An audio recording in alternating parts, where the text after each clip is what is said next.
Nagpapatuloy ang ating kwento sa isang malayong lugar na may matataas na bundok. May isang bus na patungo sa isang lugar. Sa loob nito ay ang lahat ng kakalsay ng ating bida at kasama na siya roon. Napasabi naman ng isang mag-aaral sa kanyang katabi na tignan mo ang mga ulap ngayon sobrang itim na parang uulan at medyo mahirap kung babalik sila pagkatapos.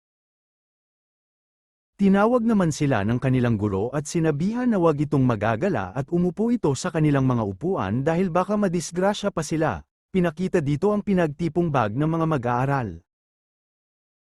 Ang katabi pala ng mga bag ay ating bida at ito ay nakatingin sa kanyang cellphone. Bigla namang tumunog ang cellphone ng ating bida. Nakatanggap pala ng isang mensahe ang ating bida. Ang laman ng mensahe ay medyo nakakatakot ang panahon ngayon pero hindi pa rin kinansela ang kanilang class retreat at ito pala si Crew. Sumagot naman ang ating bida na alam niya yun kaya gusto niya sanang hindi na lang sasama. Dagdag pa ni Crew na narinig niya na magkasama sila sa isang silid ng mga nangbubuli sa kanya. Habang binasa ito ng ating bida, napalingon siya sa tatlong Mongoloid na nagtatawanan. Bigla namang nilapitan ng ating bida sa isang Mongoloid at tinignan siya nito ng may pagmamaliit.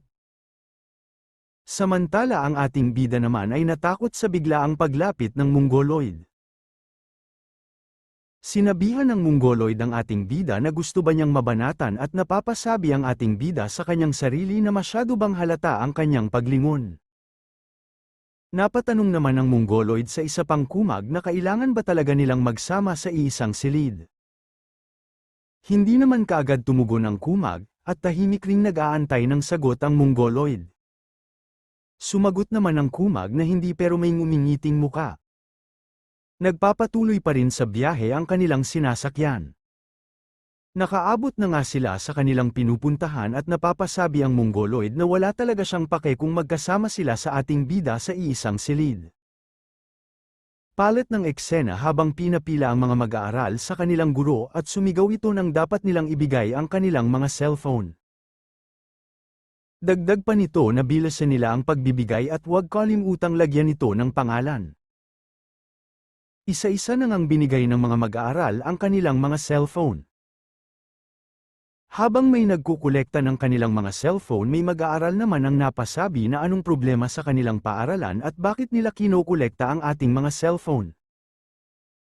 Dagdag pa nito na narinig niya na ang class 3 at 4 na ay gaganapin ang kanilang retreat sa susunod na linggo at naiisip niya na mas mabuti ba ang araw sa panahon na yun dahil sa tingin ko uulan ngayon sa gut ng isa na sana uulang ng malakas ngayon para mananatili lang sila sa loob. Naiinis naman ang isang kaklase nila dahil ang gawain nila ang physical training. Habang ang ating bida ay nasa likod nila na tahimik lang habang hawak ang kanyang cellphone. Nagpadala naman ng mensahe ang ating bida kay Crew na paalam na muna dahil kukunin na ang kanyang cellphone at taken na lang siya nito pag ibinalik na ang kanyang cellphone. Sagot naman ni Crew na sana makabalik ito ng ligtas. Sumigaw naman ang kanilang instructor na magsitahimik ang mga ito dahil hindi sila pumunta rito para maglaro at pabiro namang sumagot ang isang mag-aaral na hindi ba sila narito upang maglaro sabay tawanan ng buong klase. Hindi naman ito pinansin ng kanilang instructor at patuloy pa rin ito sa pagsigaw na sabi niya sa mga estudyante na magsasagawa sila ng inspection at ilabas na nila ang mga gamit sa kanilang bag at ay ito sa lupa. Sinabi naman ng kumag na sa kanilang instructor na ito ay umaastang sundalo at tahimik lamang ang Mongoloid na nakikinig ngunit dumagdag ang isang kupal na sa palagay niya ang kanilang instructor ay mukhang natanggal sa army kaya ganyan umasta. Samantala may isang batang babae na tahimik din sa pila. May nagsalita sa likod niya na natago ba niya ng mabuti ang bagay na ipatago niya sa kanya. Dagdag pa ng babae na kung makikita ito ng mga guro ay lapapatayin niya talaga ang tahimik na babae. Sumagot naman ng tahimik na babae na huwag itong mag-alala dahil natago na niya ng maayos at sinigurado naman ito ng bumubuli sa kanya. Ngunit tahimik lamang ang babae na ang pangalan ay si John Dam. Nagsalita naman ang kanilang instructor mag-oobserba sila kung mas mahusay ba ang mga estudyanteng kaysa sa mga estudyante noong nakaraang linggo. Dagdag pa niya na humarap silang lahat at sumigaw dugtong pa nito na ang grupong pinakamalakas na sumigaw ay unang makakain.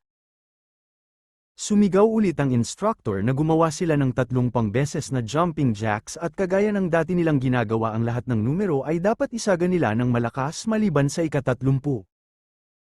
Agad naman sumunod ang mga estudyante rito at sa kasalukuyan nakaabot na sila sa 22. Pati ang matabang estudyante ay nagbibilang din ng malakas. Sinabi ng kumag na kung sino ang sisigaw sa panghuling numero ay papatayin talaga niya. Habang ang ating bida naman ay patuloy parent sa pagbibilang. Hanggang sa umabot na siya sa ika-29, at aksidente niyang nabanggit ang panghuling numero. Pagkatapos noon nagkaroon ng katahimikan sa kanilang lahat. Tinapos na lang ng ating bida ang pagbanggit sa panghuling numero. Ngunit tahimik lamang ang Mongoloid rito ngunit ang kumag sa likod ay sagsasalita na nakakainis talaga ang bastardong yon. Tahimik lang ding tumingin si John Dam sa ating bida. Habang ang ating biga ay nakakayuko lang at hinihingal. Tumingin ang ating bida sa kanyang mga kaklase, at tumingin din ang kanyang mga kaklase sa kanya na may galit na ekspresyon. Natakot naman ang ating bida rito, at nahihiyang yumuko. Nakaagad din naman siyang humingi ng tawad. Palit ng eksena sa loob ng kanilang tinutuluyan. Nagsindi sila ng katul dahil may maraming lamok ang gumagambala sa kanya. Tinangkang patayin ng ating bida ang isang lamok. Ngunit pagbukas niya sa kanyang mga kamay ay wala siyang napatay. Pero bahagyang nainis naman ang ating bida rito. Bumangon naman ang kanyang kaklase at pinagalitan ang ating bida dahil sobrang ingay nito at kaagad namang humingi ng tawad ang ating bida. Bigla namang tinawag ng Mongoloid ang ating bida. Sabi ng Mongoloid na kung makakita siya ng kahit isang kagat ng lamok sa kanyang katawan alam na raw ng ating bida ang mangyayari sa kanya.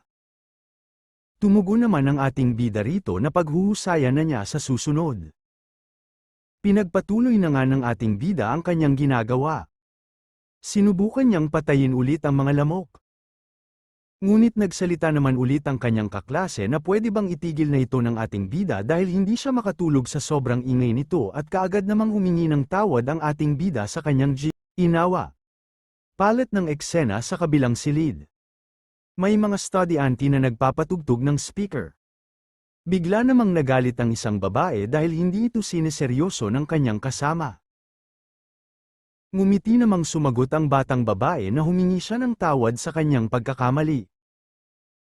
Sinabi ng galit na babae na kailangan nilang magsanay ng maigi at tinanong niya din ang kanyang mga kasama na paano kung magkakamali sila sa kanilang pagganap sa entablado at sinagot naman ito ng kanyang kasamahan na dapat itong kumalma.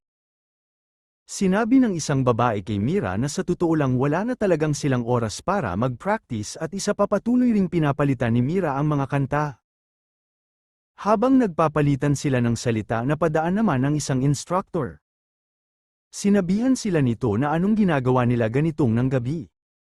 Sumagot naman si Mira rito na may performance sila bukas at wala na rin silang sapat na oras para mag-ensayo. Dagdag pa niya na nakakuha na sila ng pahintulot galing sa kanilang mga guro at tatapusin din nila ito kaagad na may ngumingiting muka. Kinumpirma naman ito ng kanilang instructor. Dagdag pa nito na dapat silang bumalik sa tamang oras sa kanilang silid. Agad namang sumang-ayon si Mira rito at nagpapatuloy na sa paglakad ang kanilang instructor. Pero peke lang pala ang mga ngiti ni Mira kanina at napapasabi siya sa kanilang instructor na pwede bang isipin niya na lang ang kanyang sariling negosyo. Habang papaalis si Mira sinabihan siya ng kanyang kaklase na saan ito pupunta at sumagot naman ito na pupunta lang siya sa CR dahil sumasakit ang kanyang tiyan. Dagdag paniti na magpapatuloy sila sa kanilang pagpa-practice papalabasin niya muna ang kanyang tae. Pumasok na nga si Mira sa CR ng mga babae. Habang nasa loob ng CR, napapasabi siya sa kanyang sarili na hindi niya dapat hayaan na tignan sila pababa ng Mongoloid na si Songbin. May bigla namang pumasok sa CR ng mga babae. Na ikinagulat ni Mira habang nag-vape. Naiinis siya rito dahil akala niya ito ang kanyang mga kasamahan. Sinabi naman ng nasa labas na nakakaamoy siya ng usok ng e-cigarette dito na ikinagulat naman ni Mira. Pinagpawisan namang lumingon sa bandang labas. Sabay tago sa kanyang vape. Pinagmamasdan ni Mira ang anino nito. Hanggang sa lumapit ito sa harapan ng pintuan kung saan nasa loob si Mira. Nagsalita ang nasa labas na dito banda ang may gumagamit ng vape. Sinabihan naman ito ni Mira na kung ito si Sujin wag na nitong ibahin ang kanyang luzes dahil hindi ito nakakatawa kaya wag itong magbiro at lumayo na ito. Sabi naman ng nasa labas na gusto niya ang amoy na ta. Na ikinagulat naman ni Mira at nagtataka kung sino ang nasa labas. Dagdag pa nito na mas lalo pa siyang nananabik rito. Na ipinagtataka na naman ni Mira. Habang tahimik parent si Mira sa loob at may anino ng gal-ame ng isang nilalang sa taas ng pintuan sa CR, patuloy sa paglaki ang anino. Habang palaki ng palaki nilinggan nito ni Mira at gumulantang sa kanya ang dalawang gal-ame ng isang nilalang. Sa kanyang mga nakita namuo naman sa kanyang muka ang sobrang takot. Unti-unti nang pumasok ang nilalang sa loob. At agad naman itong sinunggaban si Mira. May ginawa ang nilalang kay Mira habang sila ay nasa loob sila. Ngunit nahulog na ang vape ni Mira at may patak ng dugo na nagpapahiwatig na malala talaga ang mga nangyari at dito na muna natatapos ang ating kwento mga idolo hanggang sa susunod. Salamat sa panunood.